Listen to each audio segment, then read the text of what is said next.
Hey everybody, Weston with the Hidden Gibbon, and today we have what used to be one of the most broken cards in all of Commander, but has since just kind of fallen off.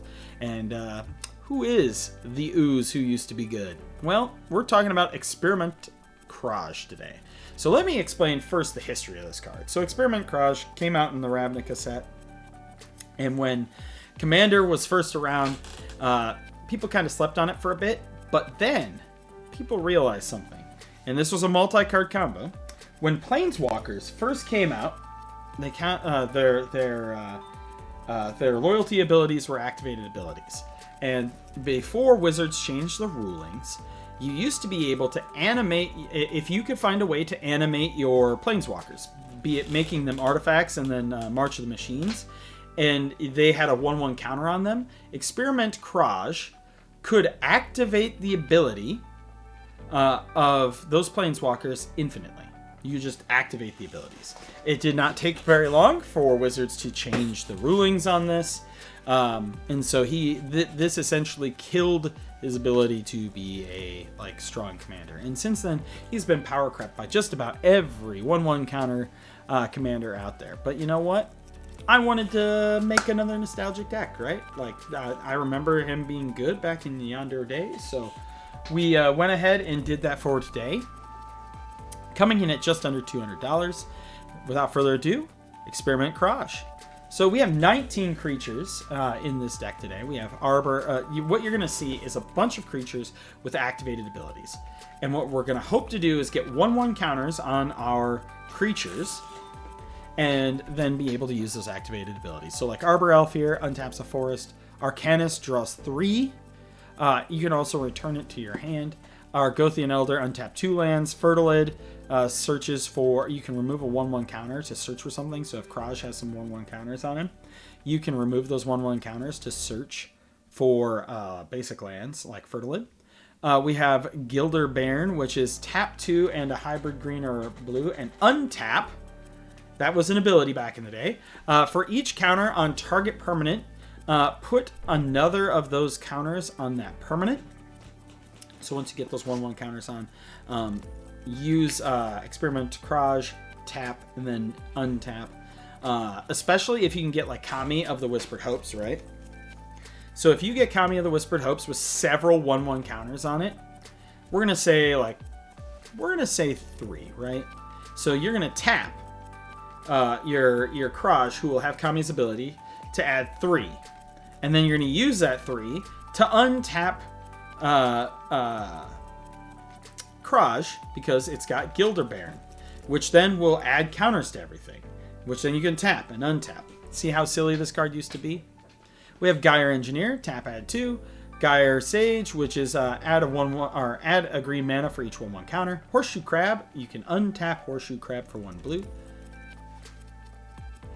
Essentially what we're doing is we're trying to generate infinite mana. All of these creatures you're going to see in here do things that tap and untap for either mana or lands, or most of them, for mana or lands. And what you're going to do is use that to create infinite mana. Seems simple enough. The 3 that don't directly do this, Marvin has the activated abilities of everything else. So he's just he's literally... just like a power crept Kraj, right? He doesn't have to have 1/1 counters on things to be able to do it. But having 1/1 counters does make him better. Mormir Vig is whenever you cast a green creature spell, you may search your library for a green creature card and put that card on top. And whenever you cast a blue, you can search your library reveal the top card of your library. And if it's a blue, or if it's a creature card, you can put it into your hand. Then we have Murkfiend Liege. Other creatures, other green creatures get +1/+1. Other blue creatures get +1/+1. Untap all green and or blue creatures you control during each other player's untap step. It is an Eventide card. Sorceries. We've got ourselves Adventurous Impulse. Oh my goodness, why is the resolution so low on that? Contentious Plan helps us proliferate a bit, cultivate, Curse of Swine, explore, Farseek, draw cards, things like that, right? Rain of Thorns is destroy target artifact, destroy target enchantment.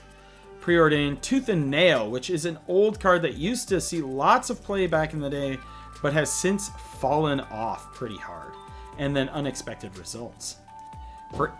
For instance, we have Aetherize, Arcane Denial, Aura Possession, Beast Within, Bioshift, Counterspell, Fog, Growth Spiral. Oh. My daughter is right outside the door, so I better hurry this one up. Inspiring Call, Planogenesis, Plasm Capture, Pungify, Rapid Hybridization, Snakeskin Veil, and Void Slime.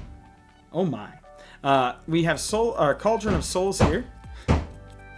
I'm really sorry, friends. Oh my. She must have just gotten out of the bath. Cauldron of Souls. Put any number of target creatures, or choose any number of creatures they gain persistent until end of turn. Contagion Engine. -1/-1 on everybody's creatures. You proliferate twice. Ring of Evos Isle, which is equipped creature gains hexproof until end of turn. And then at the beginning of your upkeep, put a 1/1 counter on equipped creature if it's blue. And then we have our Tribute to the World Tree to put counters on things. We have Master Chef to put counters on things. We have our Growing Rights of Itlimoc to get us a Gaia's Cradle we have at home. Freed from the Real, Force of Adaptation, you know, all like these are all here to, so Freed from the Real untaps, and then we have our counters, right? Innkeeper's Talent, Forced Adaptation, Hydra's Growth, Hardened Scales, Branching Evolution, and then Ley Line, 2 words. At the beginning of each player's upkeep, that player may put a 1/1 counter on target creature. For our lands, we have Avendo, which is a Gaia's Cradle we have at home. This is actually really important. I realized something the other day, and I would put Vesuva and Thespian Stage in this deck if I had realized it sooner, which is the planets aren't legendary, friends. And so if you run Vesuva and if you run Thespian Stage, you can copy them. Yes, you still have to put more charge counters on there, but in this kind of deck where we have Proliferate and things like that, and we can keep getting infinitely large creatures with our counters, that won't be that hard, and then you're just generating even more mana. Alrighty, but let me know what you think of Kraj here down below. Yes, I know that there are a ton of creatures out there that do what he does better, but sometimes you got to take down a trip down memory lane, and sometimes it's not always about having the most optimal cards and the most optimal commander, right? Sometimes you want to be a little goofy. You want to have a little fun. But as always, I am Weston with the Hidden Gibbon. I got to go hang out with my daughter, so I will let you all go, and I hope you all have a wonderful day.